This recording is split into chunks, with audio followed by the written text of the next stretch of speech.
Here we go. Welcome to Double Dribble Bucks. I am Seth. With me, as always, is my good friend Brett. How you doing tonight, Brett? Seth, I'm so happy to be back and talking to you. It's Christmas time. It's New Year's time. It's time to get into the Bucks and kind of all these people that have that, noose around their neck as they're getting into Christmas. We need to talk them down because it's not over. There's a lot of the season. There's a lot of things going on, but there's also a lot of problems. And we are going to dive into those in depth. Yeah, we probably hit a low point the other day. Bucks lost to the Nets by 45 points. I believe it was a franchise record for the Nets. Maybe the fourth, maybe tied for fourth worst loss for the Bucks franchise. So a historic loss at a time where they just had come off a pretty good win against the Celtics. Of course, no Giannis, either of these games.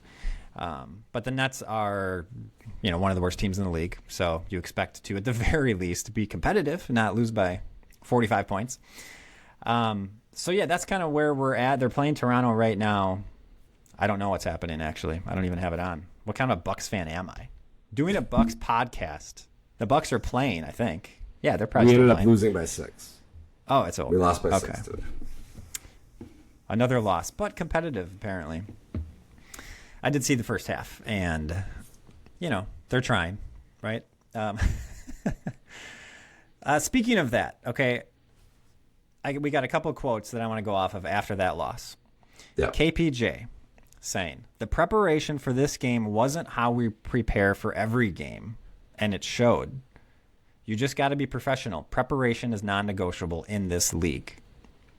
Kuzma, his quote, starting out games, that's been a recurring theme throughout the year. Mike Tyson says everybody has a game plan until you get punched in the mouth. A lot of the times, we are the ones getting punched in the mouth. Yeah. What are you thinking? What comes to mind after those quotes and this loss that we suffered, and how 11-16, 11-17 now? What do you think? So, I know a huge portion of this thing is going to be basing on the coaching, but we've seen these guys step up. We've seen Kuzma step up. We've seen Porter step up. We've seen Rollins step up. All these guys have the ability to play. But then you go and you play a game like the Nets. And, a couple of years ago, I would say, all right, the Nets would treat this as a bigger game because, hey, we want to show that even though we're young, we can take on a bigger name. But right now, the Bucks suck. I mean, to be honest, if you the whole roster was built around Giannis being the guy. If he's hurt, these are the things you're going to have to deal with. But the fact that you hear about the preparation, that is disconcerting because especially when you talked about last time, we have the lowest ranking or percentage or whatever on hustle type plays. It's yeah. Isn't that the whole reason we have Thanasis? Or, that's the whole reason he's there, right?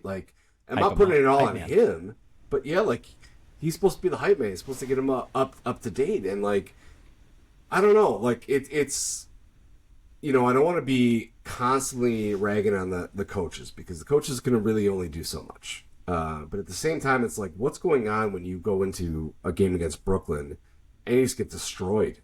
Embarrassing.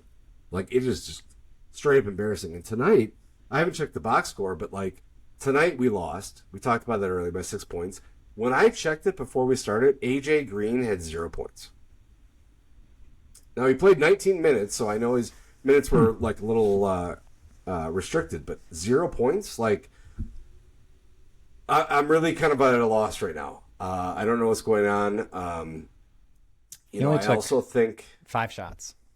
5 shots in 19 minutes. That's yeah, ridiculous. 24 minutes he finished with. Yeah. I don't get it. I don't understand the game plan.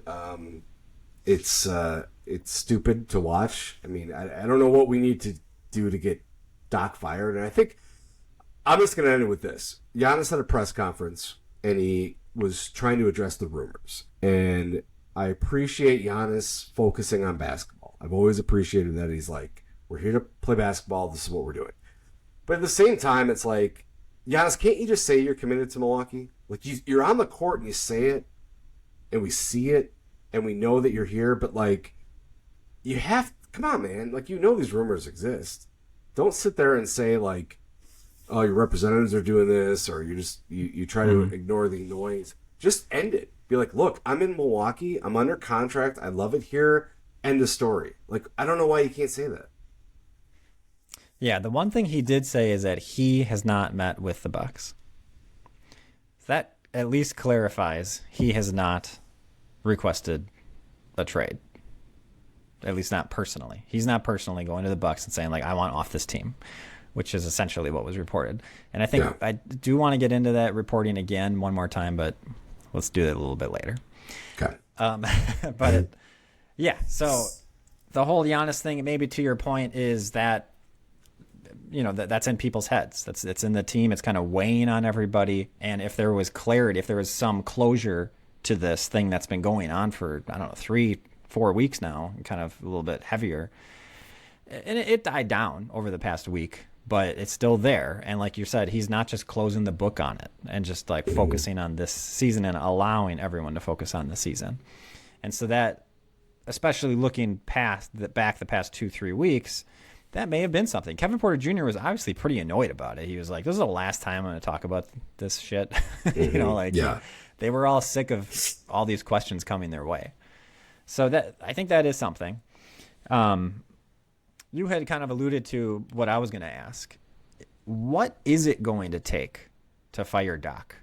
Because I thought the 30-point loss to Charlotte with like a 4 or 5 days without a game, I think that was like, you know, NBA Cup time. We all thought maybe that was going to happen. Okay, no. Well, now we lost by 45, and then we had like 3 days off. It was like another perfect time to fire Doc. Second perfect opportunity.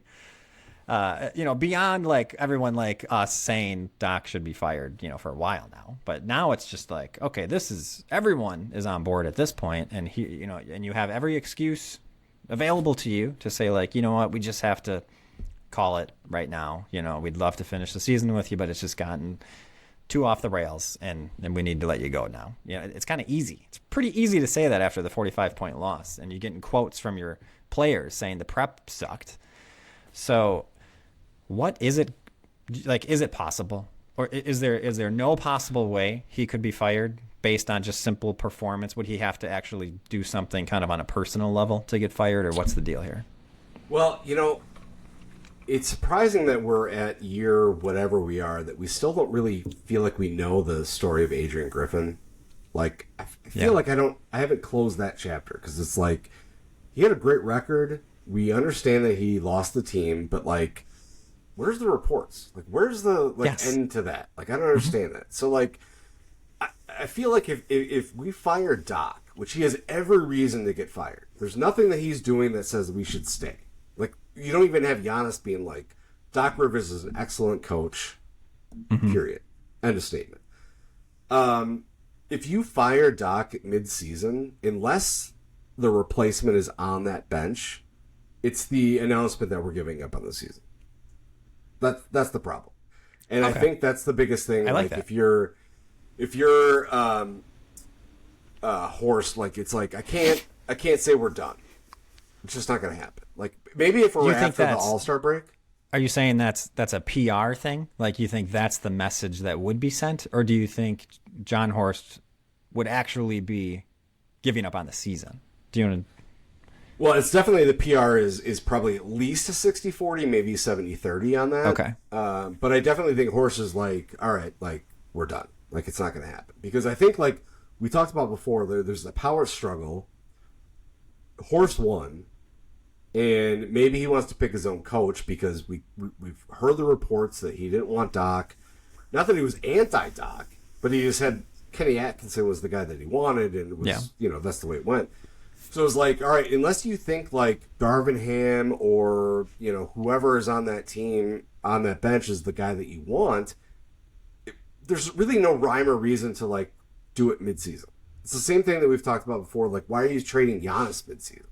Like, mid-season trades are for those teams that are like the last piece, or I'm doing this, or blah, blah, blah, blah.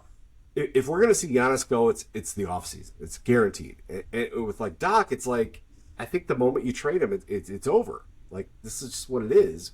Unless we had a maybe bad example, but like Charles Lee was a coach that was always talked about as a head coach. Yep. Finally got a job with Charlotte. Of course, Charlotte is the one that, beat us. Con Nipple, obviously, is the one that is playing lights out. But, he's looking like a okay coach, not like a game changer. Darvin Ham looked like he was amazing his first year with LA.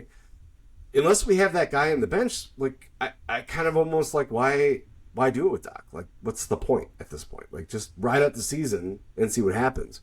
Now, I'm going to end it with this, and I'm going to throw it back to you. There is a report today that the Bucks are, quote, big game hunting, meaning they're trying to find that piece to bring in. Now, we know that, because of what they did with Dame and because of some contracts, we're actually, kind of in a good financial position. But I just don't know.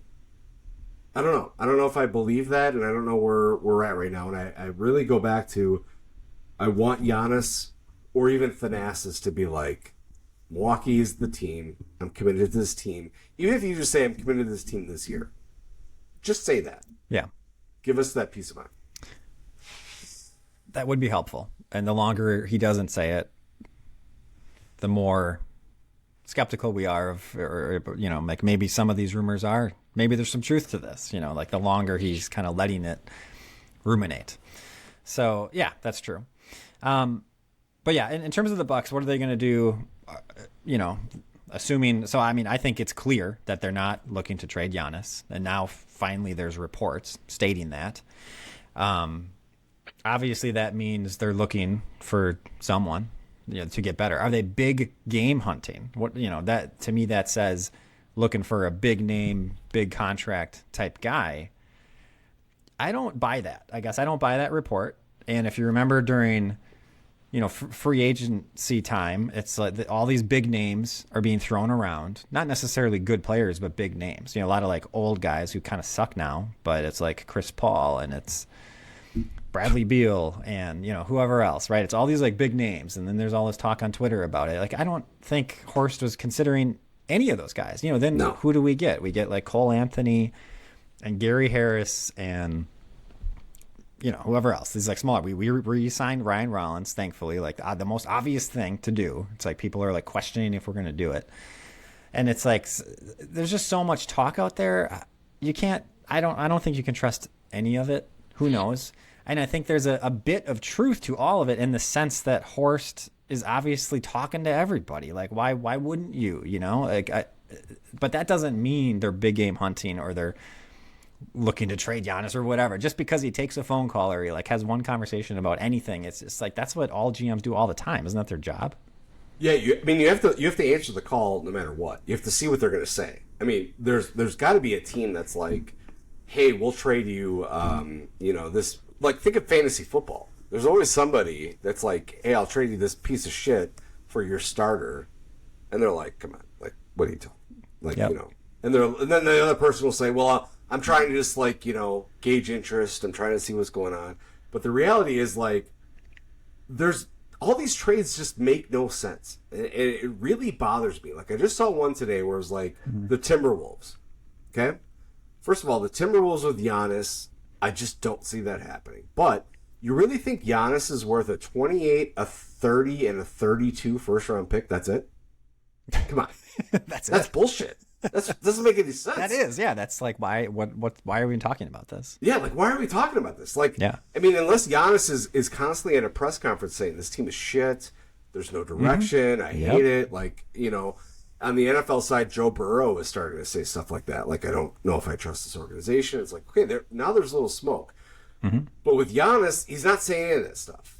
None of that stuff is happening. And it's if you're not a big name in the NBA, the media doesn't understand what to say. Ryan Rollins is fucking good. Kevin Porter Jr. is fucking good. AJ Green is fucking good. These guys are young and they're upcoming. And I wouldn't be shocked, and no Bucks fan should be shocked, if any three of those make the All-Star team soon. The over-under of making the All-Star team in 3 years, and you get any three of those, are you going to take the bet that they're not any of those three making the All-Star game? I wouldn't take that bet. But it's if you're not talking about fucking ancient Chris Paul, what the fuck is Chris Paul going to do for this team? What does that make sense? And then you read a report, they're like, oh, the Bucks might trade Miles Turner. Oh, we might trade Miles Turner. The guy that in the offseason, everyone's like, this makes the most perfect sense for Miles Turner to be on the Bucks. So we fucking sign him. And now we're going to ship him out for why? To get 3 future first-round picks from the fucking Minnesota Timberwolves? What the... I mean, it gets me angry. Like, there's really... Honestly, if you're not a shit team that isn't getting Giannis to, like, get some sort of ticket sales, like, I'm only going to believe that OKC, because OKC has so many picks that they're going to be like, I don't care about the future. Let's get Giannis. Let's ride with our 3 main cores, and we'll give up every fucking pick we have in the next 6 years. That's the trade you're getting. But you're not getting swaps, first of all. Swaps. Anybody that has a trade that says a swap with Milwaukee, ignore it. That's bullshit. It's a lot of bullshit trades out there for sure. An interesting thing I had not thought of, and I think Phoenix did this, is the idea, because OKC has like more picks than they can even use. It's kind of like they kind of have to trade some picks.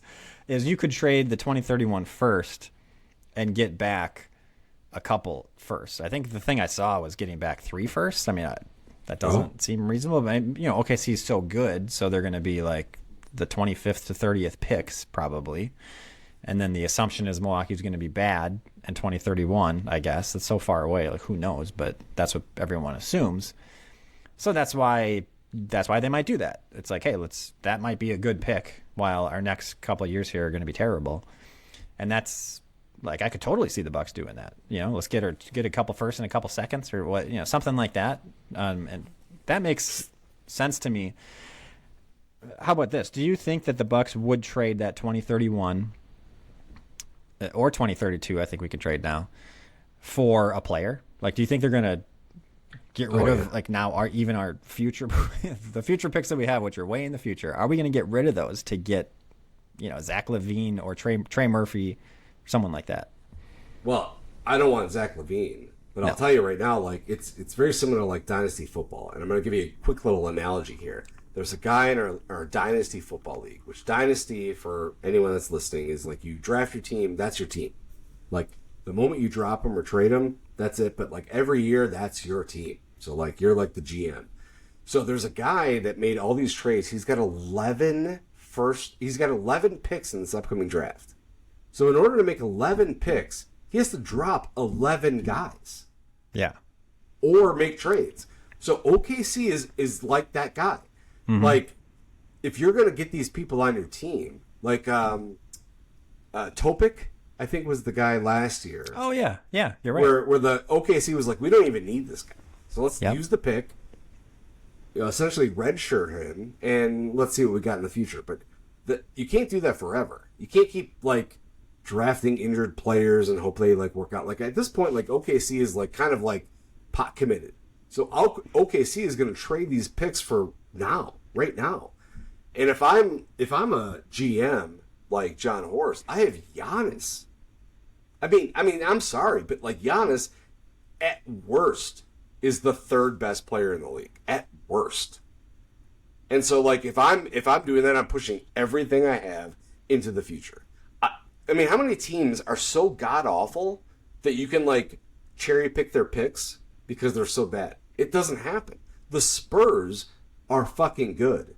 And the Spurs had the 1, the 2, and the 4, the last 3 picks. Like, I mean, they have amazing players, but they still have picks, and, like, it's not working, and it's going to take time and that kind of stuff. Like, there's no team that's like the Jets, where it's like, hey, every time I trade with the Jets, I'll guarantee I'll get a top 3 pick. Like, you could trade Giannis for every Charlotte pick, and Charlotte could turn around and be amazing because they have Giannis. Like, I would keep Giannis. I would trade everything I can while I have him. Like, it's worth that gamble, in my opinion. Yeah. Yeah. They have to get better, though. I don't think you can. I think it's too risky to get, like, Levine's a name that's out there a bunch. I don't even know. Like, is Horst really looking at Levine? Who knows? He can't be. There's no way. Come on. But yeah, it's like that would be. I'd be really upset if that happens. I just feel like you're becoming the Bulls, basically. Yeah. Trey Murphy, I might be, he's younger and he's good and he's the position you need, but it is kind of scary to give up that 31 or 32 or both of them especially. And I do love the concept of giving up the 31 for like a picks in the next year or two, especially assuming you have Giannis, like you're saying, like, hey, let's win now with Giannis, and then in 2031 we're not good. But I guess that's the scary part, is if you're not good and you tank, now you don't have your pick. And it's like New Orleans this year. They're going to be horrible, and they're going to lose their pick to Atlanta. So that's the fear. I guess I'd be real hesitant to give up those picks at a time where like we have no confidence in being good at that time. Like we might be, who knows? But Giannis is not Giannis who he is now. That's like 6 years from now. So maybe he's still on the Bucks, but he's going to be 37, and how good is he going to be? How often is he injured? Like, that's pretty risky. It's tough to bank on that. So, yeah, I do like that concept of stealing some picks from OKC. I mean, they have to get rid of him, like you said. So, someone's going to get him, and OKC is going to want pick from the team they think is going to be bad. And so that's why the Milwaukee seems like a good possibility there. Yeah, OKC is so good. We all know that. They're so good right now. Like, you have to trade for the future. Like, if I'm OKC, what do I care about the 26 or 27 pick? Yeah. I want your 33rd or 34. Like, I want in the future, because I don't know what's going to happen.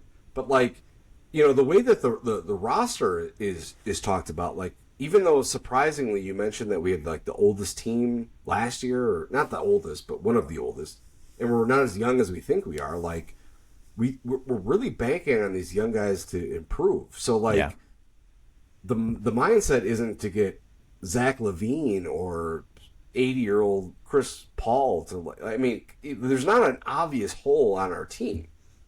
That's the problem. It's lack of leadership, it's a lack of motivation, and it's surprising because it's like maybe the problem is Giannis, in the sense that it's like say something. I'm serious. Like Kobe Bryant, there's a famous interview with him on Jimmy Kimmel where the team is celebrating winning after losing like 19 straight, and he's like smirking and he's injured and he's like, this is bullshit, like you guys, we suck and like you're winning whatever. But it's like, yeah, you know why? Because Kobe, you're not on that team. You don't show them what they need to win.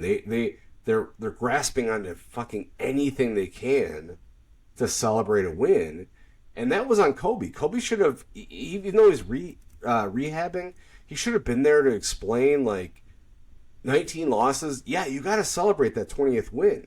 So the Bucks celebrating a win over, Joe's Crab Shack or some shitty team is like, like, Giannis, maybe you got to look in the mirror and you got to be a little more like your brother, and you got to say the rumors are bullshit, shutting it down. I'm getting my team energized, but don't like remove yourself from the conversation, which is what I see he's doing, and I don't know, I don't love it. Yeah, you're right.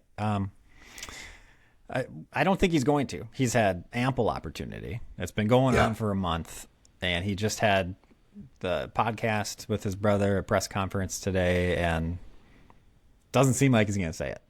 So is that him putting pressure on Milwaukee? Is that him kind of saying, "Hey, I'm cool if you trade me"? Not like I want to be traded, but I'm open to it, and I'm not going to shut the door on it because, if you trade me to a good team, actually that's fine with me. Like maybe there's a part of that as to why he's not shutting it down.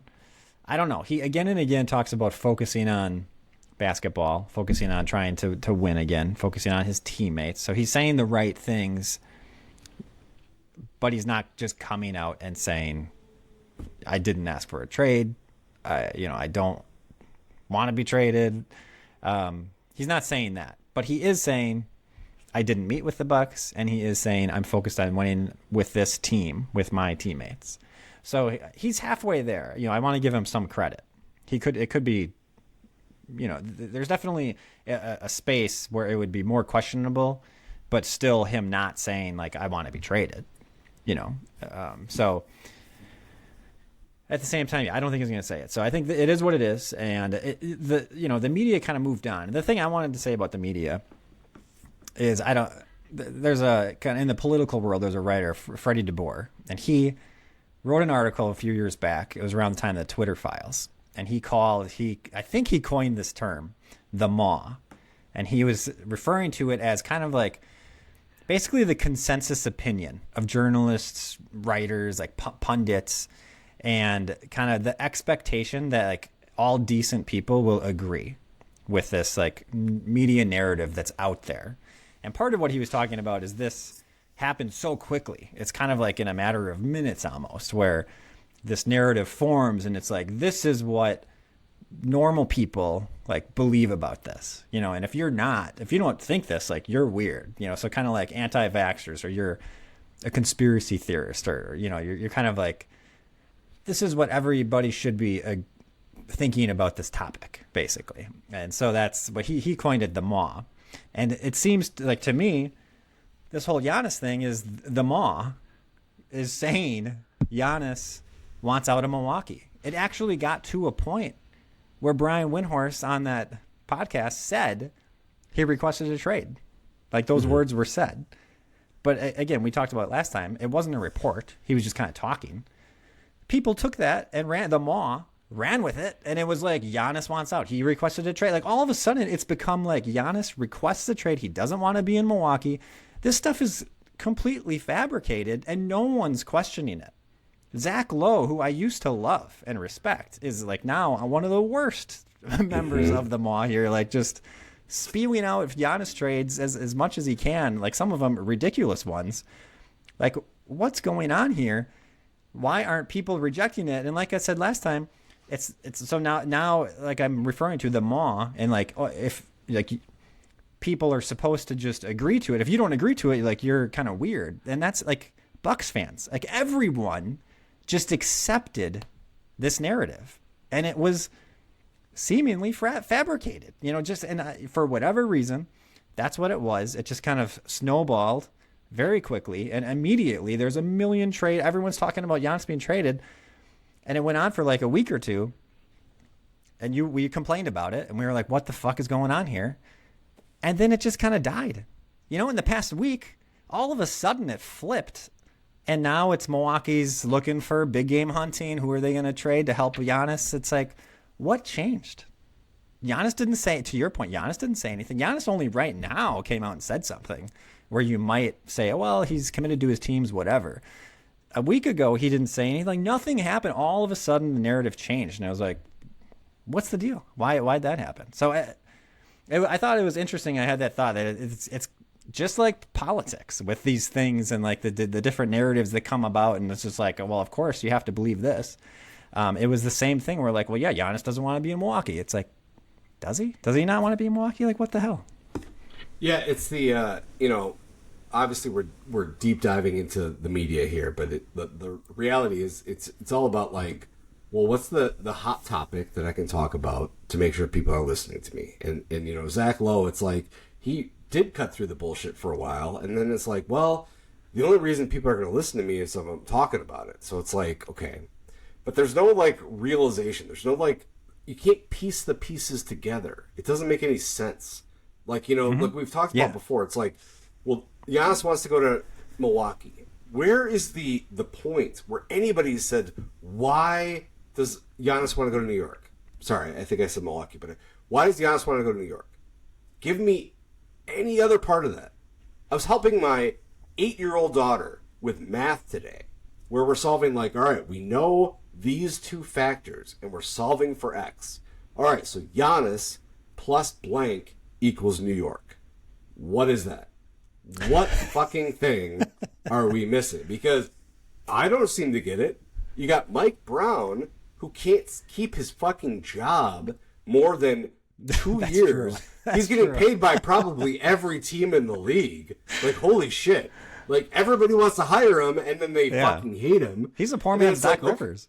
Yeah, and then you go to, like, you watch the NBA Cup, and it's like, Villanova. Okay, well, you know what? Giannis didn't go to fucking Villanova. So, that he doesn't have that. Karl Anthony Towns went to Kentucky, and you traded a shitload to get him, so he's not replacing him. So where the fuck does this guy fit that makes any sense to me? I don't understand it. It's just so frustrating, and it's just like that. I think that's the thing that like gets me pissed off at Giannis, where it's like, just shut it down. Just shut it down better than you are, because like I know you want to push the Bucks to be better, but like the way I look at it, it's obviously being a homer, but it's like, okay, I don't want to trade Rollins. He's fucking good. I don't want to trade Porter. He's really good. I don't want to trade Green. He's really good. So it's like, okay, I don't want to trade Turner. He's really good. Like, so what's the one piece that I'm missing that's going to make this all better? I don't understand it. And then the fact that I'm going to go back to this again. Any trade that you hear with a trade swap is the dumbest thing I've ever heard in my entire life. Like, the moment you get started on something is when like a team's like, I'm willing to give like the next 6 years of draft picks for Giannis. That's the moment you start to hear about it. Yeah. But the other thing is, like, you look at the Spurs and you look at OKC. OKC has obviously proven that they've done something. OKC is San Antonio is trying to do the same thing. You draft and you build, and it takes some time, and it's not gonna. You don't have to win today, but like you look at San Antonio, they have Wemby, then they drafted Castle, and then they drafted Harper. Okay, 1, 2, 4. Mm-hmm. Like, that's, you don't trade your future. You continue to keep building. So all these teams are not going to give up everything for Giannis, who again this year alone has been hurt twice. Like, why would you trade your future when you think, like, it just doesn't make any sense? No team you can look back at and say they traded everything and it worked out well for them. Yep. Yeah. Well, to end this whole Giannis thing, which we keep coming back to every podcast this year, I think, you're calling for Giannis to come out and say something. Totally agree. I'm calling for just the common man to reject the media's shit. Okay? Obviously, the media sucks, and we always complain about the media, and they need to be better. But if we just stop accepting it, maybe they will stop. You know, yes. But we're feeding them. We are giving them what they want. They say whatever they say without listing any source. They can say anything they want. They go from one rumor to another rumor that it's literally impossible for all these things to be true. Someone is making shit up, but there's no doubt about it. Let's stop believing all the shit. Ask questions. Think critically for 2 seconds, people, okay? Stop just letting the maw take over your life. That's Seth, what's the movie that that won Best Picture in the 70s about news? Network. Network? Remember Network? Network. Yeah. What's the phrase that everyone remembers with Network? Do you remember this? Yes. I don't remember it word for word, but I can. I'm mad as hell, and I'm not going to take it anymore. There it is. That is what you need everybody to be saying. That is the narrative with Giannis. I am mad as hell, and I am not going to take this shit anymore. Until Giannis shuts it down, until you have some definitive proof, stop fucking listening to it. Like, pound your fist on the table. It is bullshit. It's just, end it. It's over. Yeah. Yep. Okay. All right. Now we fixed that problem in the world. Let's. What was I going to talk about next? I did have this to point to, I guess. When Giannis gets back on the court, I think the thing that is missing in his game, and I believe we've alluded to it a couple times, is he needs to pass the ball more. He's going into those double, triple, quadruple teams and just going to the rim, no matter what. Too often. If you're being triple or quadruple teamed, okay, there's people wide open. There's got to be somebody wide open. And sometimes he makes those passes, and it's great. And he can really make some awesome passes. He can make those passes happen, and he can get it in the right spot for them to put up the three. And we have the best three-point shooting percentage, partially because of that kind of play. And anyhow, I think that's the piece missing for him and why he's not, Jokic. Everyone talks about Jokic, but Jokic's passing is amazing and unbelievable, and he does have more assists than Giannis. And so the graph that I saw was like dealing with being double teamed, and they had various players on here, and Giannis, and it says like how much they shoot, how much they pass out of the double team, right, and then points per double team, whatever. So the best one to compare to is SGA, right? SGA is obviously an incredibly offensive player right now. He is the one who gets more points per double team than Giannis. The thing is, SGA passes it 56% of the time, while Giannis only passes it 37% of the time. So SGA is getting more points per time that he's being doubled, but he's passing it more than half the time. And so maybe if Giannis passed it more, it would actually increase our points per time that Giannis is doubled, as opposed to going through, because he'll go through those guys and he'll turn it over, some of the times, or miss the shot or whatever, or shoot free throws, but his free throw, he doesn't hit free throws like SGA does, So that's, I don't, I feel like we're in too far in his career to really see a dramatic change like this, maybe, but maybe that's why you have a coach. That's why Doc Rivers is there, perhaps, to show him this kind of a thing. But that, to me, that seems kind of easy. What's the low-hanging fruit here to, at least for Giannis? I think that's it. I think if he were to be a little bit more pass-minded, I'm going to pass it, as opposed to I'm just going to eat into the rim no matter what. I think he could be better. Now, can you do that and have the same aggression and all that? I don't know. Maybe that's just too much to ask. But I thought this was interesting just to see how often SGA passed out of those double teams. And Cade 50% of the time, Anthony 45% of the time. The guys who don't pass it as much are guys who aren't as good. Jeremy Grant, 35%. Cat only passed it 32% of the time. Jaylen Brown, 42%. So Giannis is one of the lowest percentages of passing it on this list of these other guys. And the guys who aren't as good are passing it less. So it does seem to be like, hey, if you want to increase your efficiency, when you get double teamed, you got to look for the open guy. I think he nailed it. I think it's like, you think back to Magic Johnson, 6'9" point guard who was amazing at passing, right? But at 6'9", in the early 80s, he was bigger than a lot of guys. He could have, there was games he played center, there was games he played power forward. When you watch a Bucks game, Giannis feels like when he has the game, it's on me. And, look, the lineup is built for that. But at the same time, it's like, to your point, how many images are you going to see with Giannis having 4 guys on him, 3 guys on him? Like, just everybody's like, I'm worried about this guy.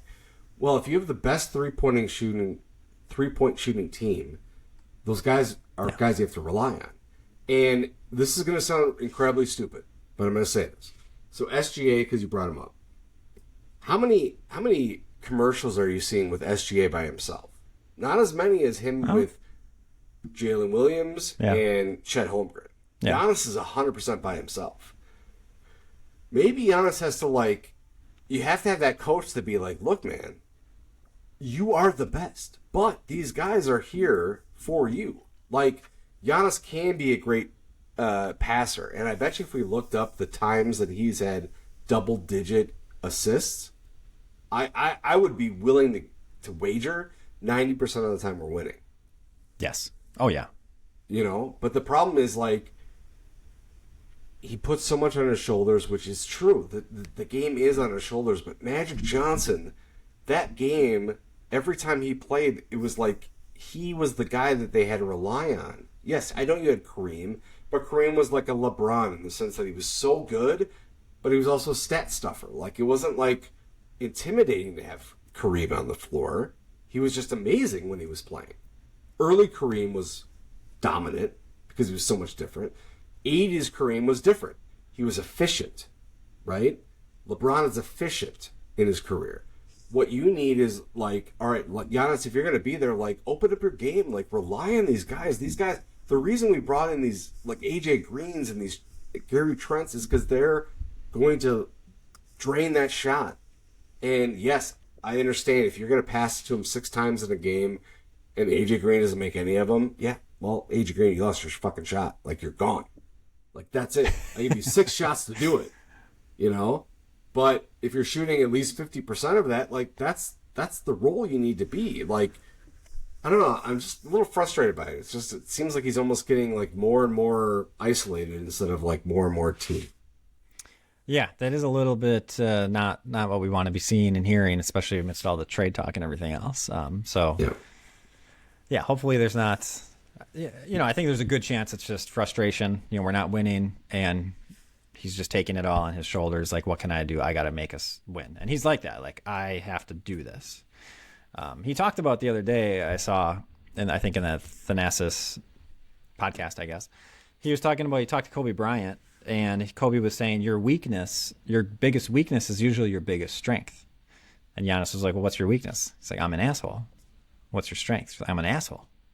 I don't care what anyone fucking thinks about me. And Giannis is like, well, my biggest weakness is I'm stubborn. I'm not going to stop, but that's also my strength. I'm not going to stop. I'm going to get it done. If I have set my mind to something, I'm going to do it.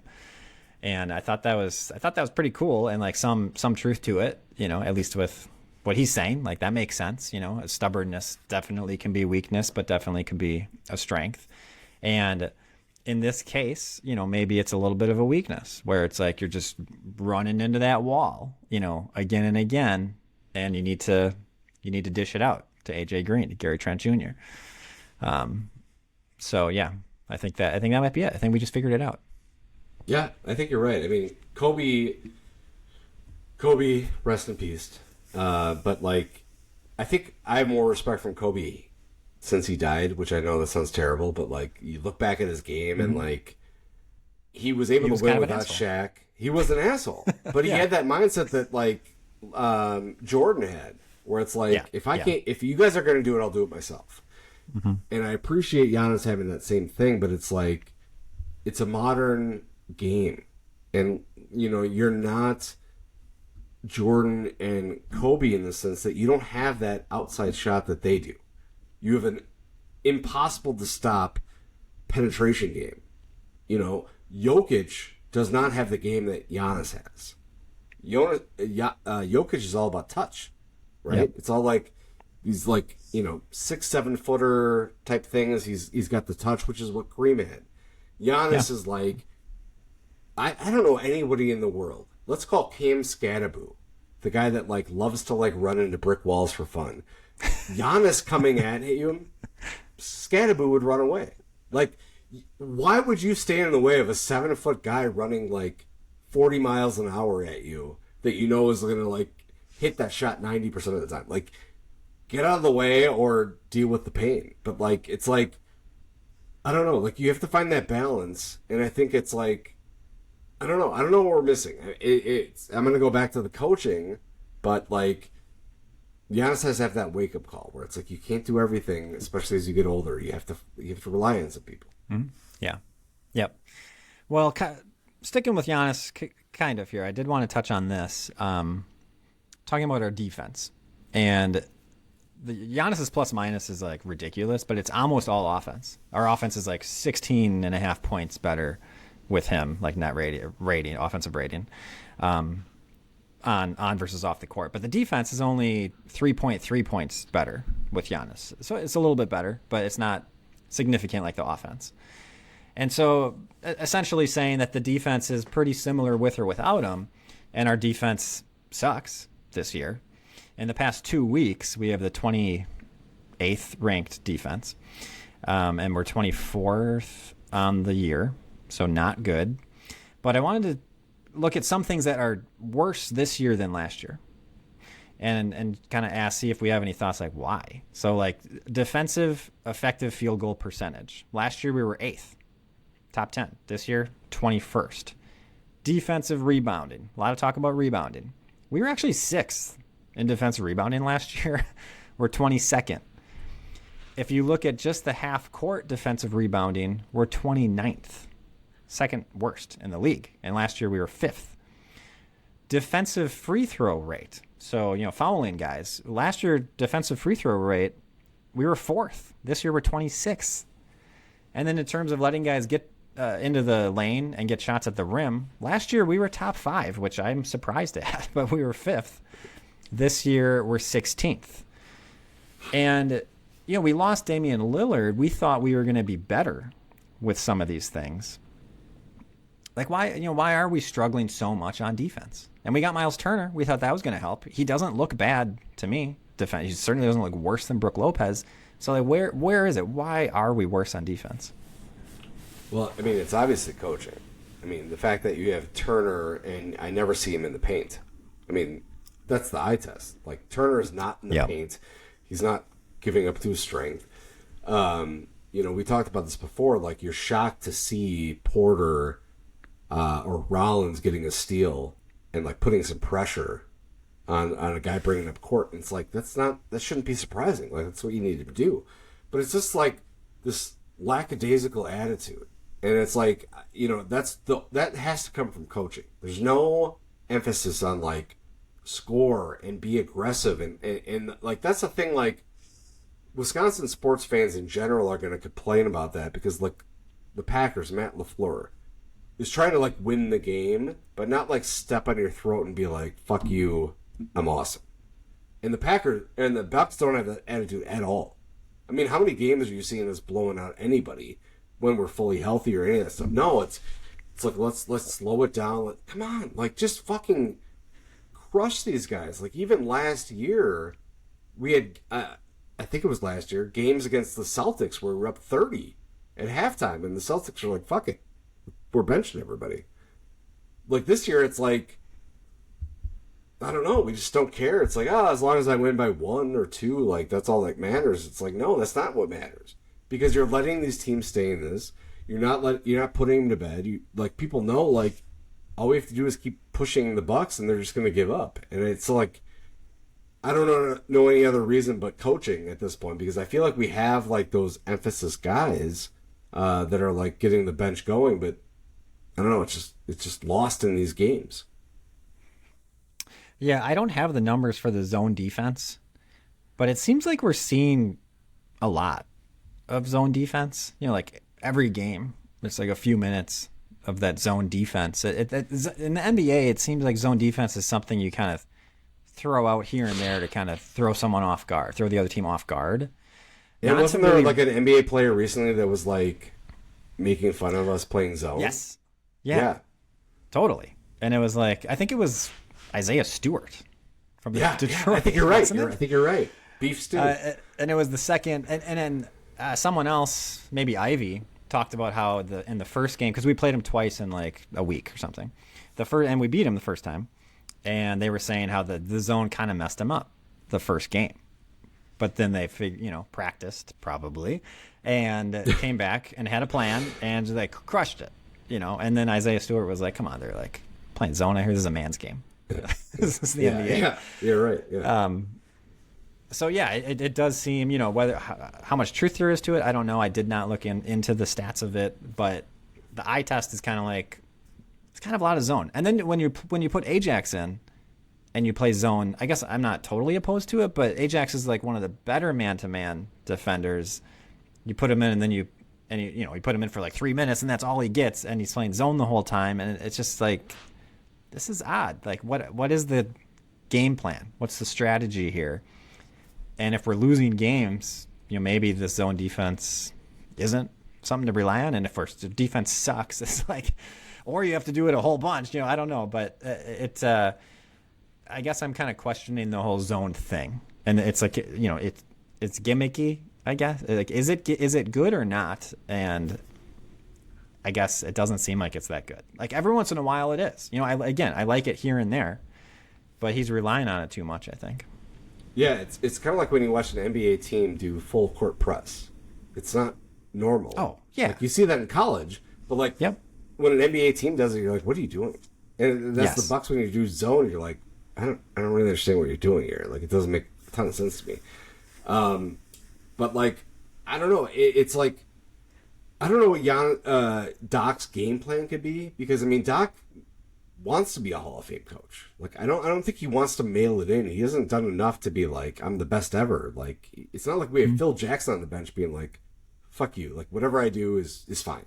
Like you Doc, you won 1 ring, and like it's, I don't know, like there's a whole lot you need to do. But like even when we were checking like the game before we started today, it was like I think he had like 8 guys playing today. It's like, well, you could go deeper in your bench, and I feel like when we were getting just like run through by the Pacers, wasn't Carlisle going like 12 deep pretty regularly? And it's like, okay, if we're on a losing skid and we don't have Giannis, how are you sticking to 8? Like, why go deep? See what's out there. Like, mess this up and see what's going on. I don't understand it. Very good point. Yeah, we're 11-16, 11-17, whatever we are now. You got to try some things here. And then the things that he's trying, one of the things he changed recently, it's a little perplexing to me. He's starting Gary Trent Jr. all of a sudden when our offense is actually great. Our half-court offense is great. There's really no problem with it. I mean, I guess without Giannis it's harder, but still, that's not the issue. Offense really isn't the issue so much as defense is the issue. We're like 24th, 28th or 9th in the past 2 weeks. So we're bad on defense. So you're going to take Rollins, put him on the bench, and start small Gary Trent Jr., who doesn't rebound. Yeah. Like, I don't, it's just, what is the thought process with doing something like that? He's playing Sims more, which is like, okay, maybe he's thinking rebounding and defense, more Sims. That makes sense to like try that. Let's give Sims some minutes. Let's see how this goes. I don't really know if it's working because we're losing, but that makes a lot of sense. Starting Gary Trent Jr. doesn't make sense to me. Like that alongside AJ Green. Like why do they both need to start? If Giannis is in the game, I can understand it a little bit better because, like we were saying, everyone's around Giannis. Now you got two incredible shooters wide open potentially. So without Giannis, it's just like, what are you doing? On top of the whole defense thing, I just don't get that. Today, Gary Trent Jr. played 30 minutes. Look, sometimes he has great games. He's kind of a typical NBA guy. I mean, unless you're a star, you're gonna have off nights. So tonight, off night, he had 3 points, 1 of 8 shooting, 0 rebounds in 30 minutes. Okay, only 2 assists. I mean, he usually doesn't get much stats in the rebound and assist. It's like either he's shooting really well, or he's not, and his defense is always not that great. And like, I like him. It's just we can't be relying on him. Yeah, it's I don't know. It doesn't make a ton of sense in the game plan. We talked about earlier, like Turner, you're always seeing him on the 3-point line. You don't see him in the paint. It doesn't make a lot of sense to me. It's like, Taurean Prince, we talked about, we didn't love him there, but if he's in the corner, yeah, I'm fine throwing the ball to him. Like he's probably going to make sense. But it's like the Bucks are playing like a pickup game of a bunch of 40-year-olds and a bunch of 20-year-olds. Like we're relying on our shot. We're understanding that like, all right, well, the ball's probably going to bounce this way, and this is probably going to happen. And the younger guys are just like, no, like I understand the ball could go anywhere, and I understand that anybody could get off a night, or they could. And the Bucks look like the oldest team in the league, where it's Yes. like we're really like relying on too many things that are like statistically should go this way, but there's no energy, there's nothing there, and it's like, why wouldn't you be playing Ajax? And like, we've talked that 1,000 times, and put Ajax and Rollins at the same time, and just like pester people, and just get to this point that like, I don't know, I'm just lost. I don't understand. And I can understand any Bucks fan. Like, I don't understand what the plan is. Like, Yep. If we could look at this and see, like, I can understand lineups, or I can understand something, but it's like, you're not going deep in the bench. You're not trying enough things. Like, I don't really understand the game plan while Giannis is out. This is where you should be trying some shit. And when Giannis comes back, be like, this is going to work on paper, and let's play around with it. But right now, it's like, literally anything throw out there makes no fucking sense. Like Gary Trent, yes, we know he can get hot, but we also know AJ Green can get hot. I would start AJ Green every single time and have Bobby and Trent coming off the bench to spell Giannis and AJ. Like, let's see what happens. If you get hot, great. If not, like, we're not losing a lot. Yeah, I think the concept is why he didn't start Rollins, maybe, is you have to have Rollins or KPJ on the court. Like one of the two. You have to. Right. Which I agree with, and I think Doc knows that. But they can both play 35-plus minutes. Okay, KPJ played 40 minutes today. Like, why can't they both start and play a bunch of minutes and just stagger them? He did that one game. Like, is it that hard? I don't know. And today, Rollins, 17 points, 4 rebounds, 5 assists. He only had 2 fouls. He only played 28 minutes. You actually played Gary Trent Jr. 2 more minutes than Ryan Rollins today. Why? Because you started him. And once you start someone, you have it in your head like, oh, I got to start him the second half, and I got to get him his minutes. He's got to come back in to finish the second half. Like, the only thing that Doc might change is the fourth quarter. Maybe you don't come back in, you know? And it's like, you fucked it up, okay? This is why you can't start him. This is why Rollins has to start, because he's better. He's better on defense, for sure. And you're going to reduce his minutes for the stupid reason. Like, because you can't deal with staggering them while you both start. I'm not even sure exactly what his reasoning was to not start him, but whatever it is, it doesn't make sense. It does not make sense. Rollins is like one of the better defenders. He's long. Gary Trent Jr. is like small and like not long at all. Like I don't know his measurements, but he looks small on the court watching him play. He's kind of pesty sometimes. He's not the worst defender, but it's just right in front of you. Okay, Ryan Rollins is young and awesome and long and gets he's top of the league in deflections, top 5. So these are the kinds of things we want, and I'm not going to start him. And then I end up playing him a horrible Gary Trent Jr. game. Like, do you think common sense. Doc would be like an amazing college coach? Because that's what's happening right now. It's like, I'm going to play my seniors instead of last year. But it's like, look, Doc, shut the fuck up. Like, who cares? Like, if a freshman is better than a senior, you fucking play them. Like, I don't care if Taurean Prince has put in 10 years in the league. I don't care if Gary Trent is playing for a next contract. You play the guys that are hustling and playing and put them in there. Like, I don't understand this game plan. It just doesn't make any sense. You're really playing like a high school or college coach that's like, well, he's a senior. I got a lot of years in front of you. But it's like, all right, let's use Ajax. Like, Ajax has got to be on this last year or maybe one more year. I don't know where we're at, but like, it's closing time. Shout out to Semisonic. But it's like, play him now and see what you got. Like, there's no reason to like hold him. Like, you don't own his rights. There's nothing. Like, just fucking play the guy and see what you're doing. Like, you don't owe it to anybody. This is a profession. Let's be professional. Yeah. Yeah. Yep. Yes. Let's end it on this. Lots of guys are trade eligible. We could potentially see a trade. I saw today, Kuzma didn't play. Someone was like, maybe he's being traded. So that's on the table. Anything could happen. The Bucks obviously struggling big time. If you're not going to fire Doc, like, you got to be looking to trade someone, I would assume. So what do you think realistically? Because we know Horst is not what is being reported. So like, anything could be happening in my opinion. Like, who knows who Horst is looking at? But maybe not names of players per se, but like maybe on our team, like who on the Bucks do you think might get traded?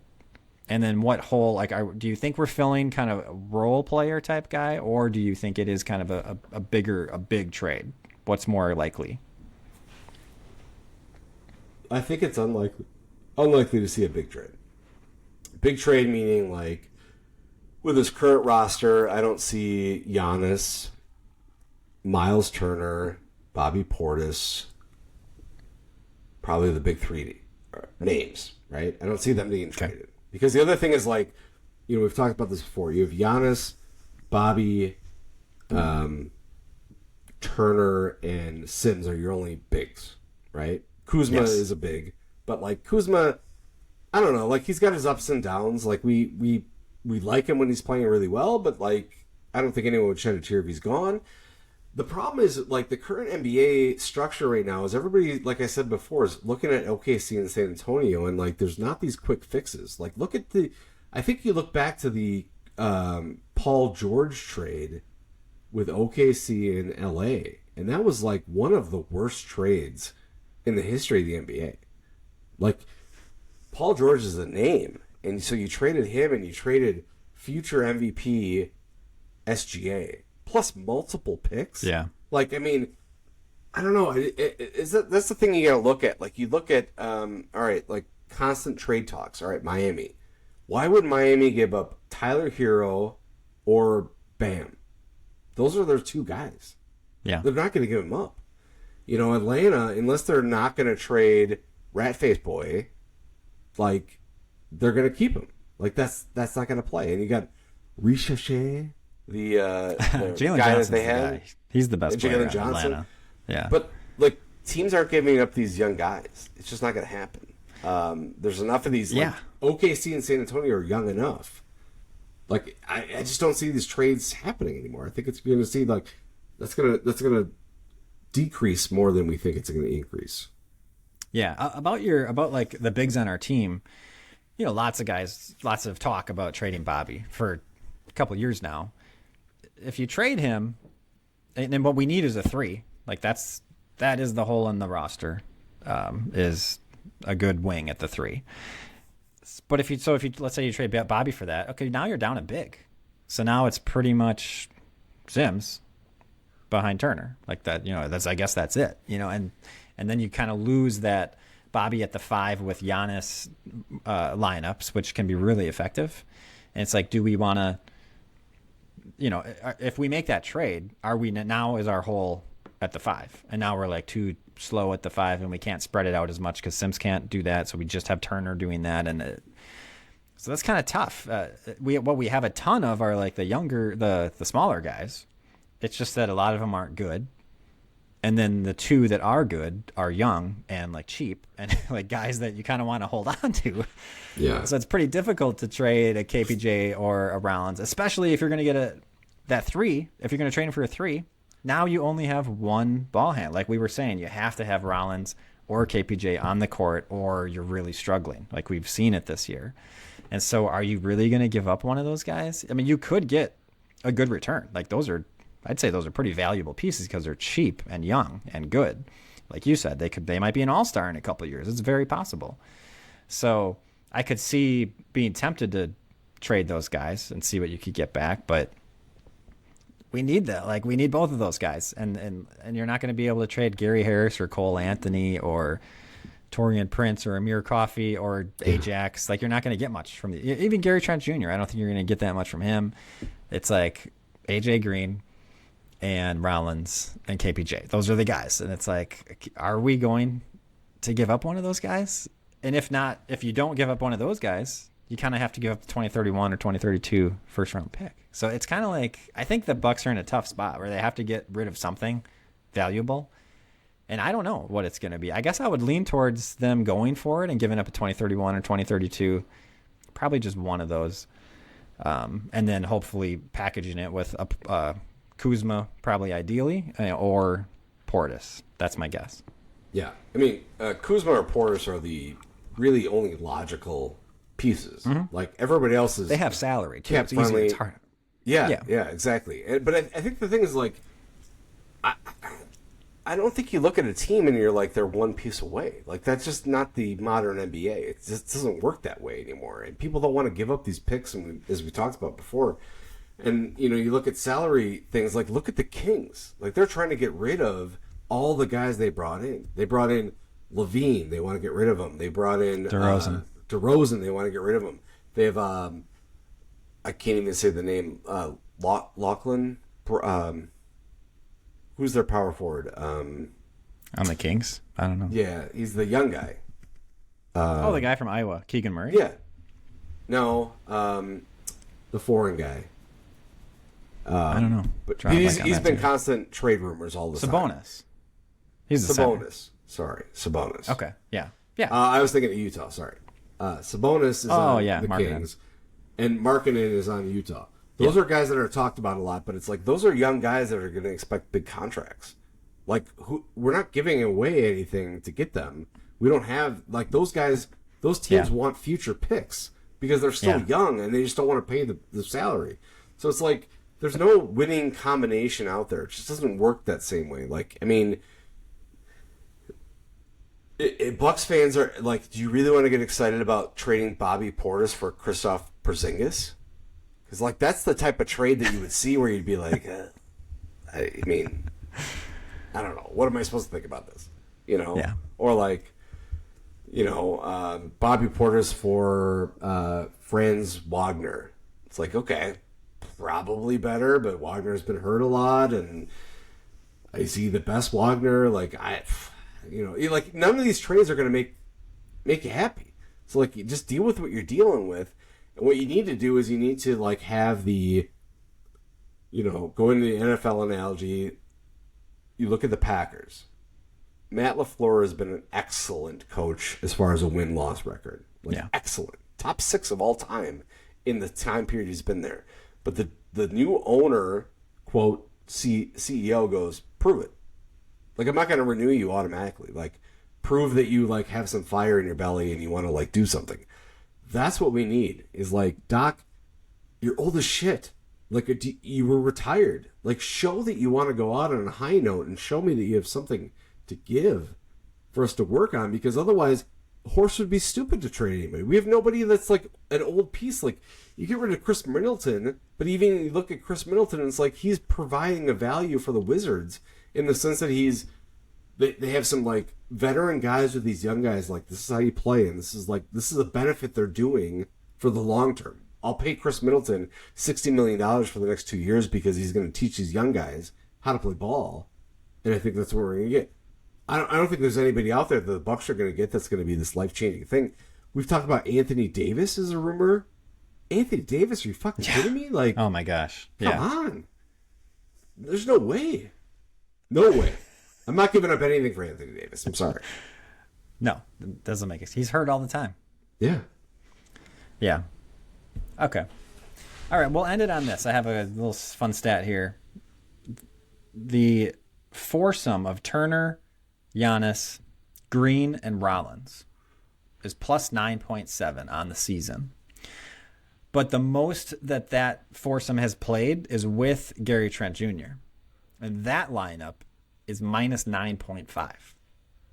So the times that they're playing without Gary Trent Jr., which is like 200-ish possessions, is like plus 30 or something. It's like ridiculously good. So that was just kind of the interesting stat. The lineups data is kind of crazy sometimes. Like we talked about last time, the number one lineup in the league is the one with Kuzma starting at the 3.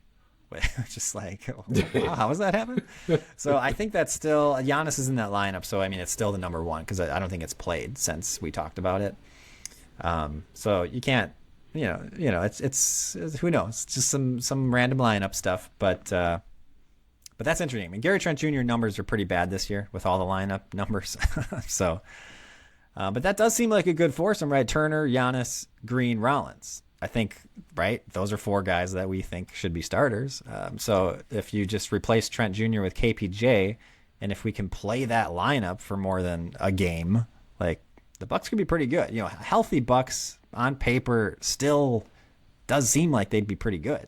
It's just when you watch KPJ or Rollins play, like, nobody's like, ugh, I wish those guys weren't playing. Like, you want to watch them more, you know. And it's like Gary Trent. Like, unfortunately, I understand why you didn't get the contract you wanted. Like, you show flashes, and you're kind of like a Torian Prince. Like, I don't know what game I'm getting. Like, you might be the guy that's putting up 8 threes, or you might be the guy that, like, forgot how to play basketball.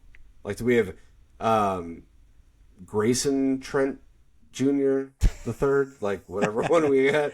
But it's like, I'm not giving up KPJ or Rollins. Like, there's no way these guys are, like, turning into studs. I'm not giving up Green. I'm not giving up Turner. I'm not giving up Giannis. And, like, this combination works. Like, I'm sorry, you got to fight for your role here. Like, this is the way this is working. And, like, I don't know. Doc sucks at figuring out lineups, and nobody's got a vocal voice. And, we talked before off air, you get to a certain age where you stop caring what other people think, and you're just like, this is the reality. Somebody needs to grow their balls on the Bucks bench and be like, look, I'm old.